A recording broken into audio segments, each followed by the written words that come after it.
যে ডাকসুটা প্রতি বছর একটা ক্যালেন্ডারে ডেট ধরে এখানে হওয়াটা উচিত। কারণ ডাকসু যদি এখানে রেগুলারাইজ হয় তাহলে আমাদের যারা সাধারণ শিক্ষার্থীরা তারাও কিন্তু আগ্রহী বোধ করবে।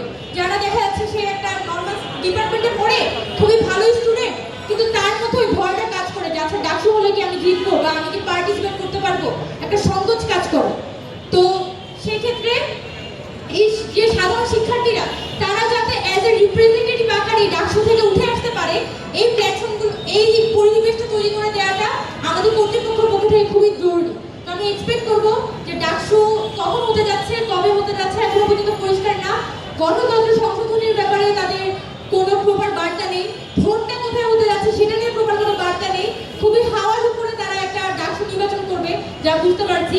তো যাই হোক না কেন, ভোটের আগে যাতে এই ধরনের আমাদের গণতন্ত্র সংশোধনী, আমাদের ভোটটা কোথায় হবে সেই ভোটের ব্যাপারে একটা প্রপার ডিসিশন, এবং আমাদের সাধারণ শিক্ষার্থীরা যাতে ক্যান্ডিডেট এবং ভোটার হিসেবে পার্টিসিপেট করার জন্য পরিবেশটা যাতে ওই ধরনের উৎসবমুখর থাকে, সেটা আমাদের বিশ্ববিদ্যালয় পরিষদের পক্ষ থেকে নিশ্চিত করাটা গুরুত্বপূর্ণ।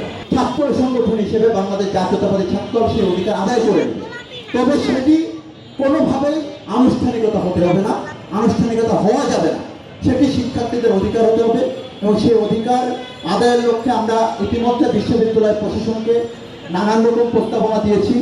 বিশ্ববিদ্যালয় প্রশাসনের স্বার্থে তারা যাতে শিক্ষার্থীদের স্বার্থের কথা চিন্তা করে নির্বিঘ্ন পরিবেশে, উৎসবমুখর পরিবেশে সকলের অংশগ্রহণের মধ্য দিয়ে 2019 সালের মতো কোনো আনুষ্ঠানিকতা নাই, শুধুমাত্র শিক্ষার্থীদের অধিকারের কথা নিশ্চিত করে তাদের কল্যাণের কথা চিন্তা করে একটি ডাকসু নির্বাচনের আয়োজন করে সেই আশাবাদ রেখে এবং একই সাথে আমরা বাংলাদেশ জাতীয়তাবাদী ছাত্র দলের পক্ষ থেকে প্রতিশ্রুতি দিতে চাই শিক্ষার্থীদের কল্যাণের জন্য, তাদের অধিকারের জন্য যে ডাকসু নির্বাচন হবে সেই ডাকসু নির্বাচনে বাংলাদেশ জাতীয়তাবাদী ছাত্র দল খুবই আনন্দমুখর এবং উৎসবমুখর পরিবেশের মধ্য দিয়ে, অংশগ্রহণের মধ্য দিয়ে সাধারণ শিক্ষার্থীদের মতামতের ভিত্তিতে যে প্রতিনিধি নিশ্চিত হবে তাদেরকে সাদরে গ্রহণ করবে।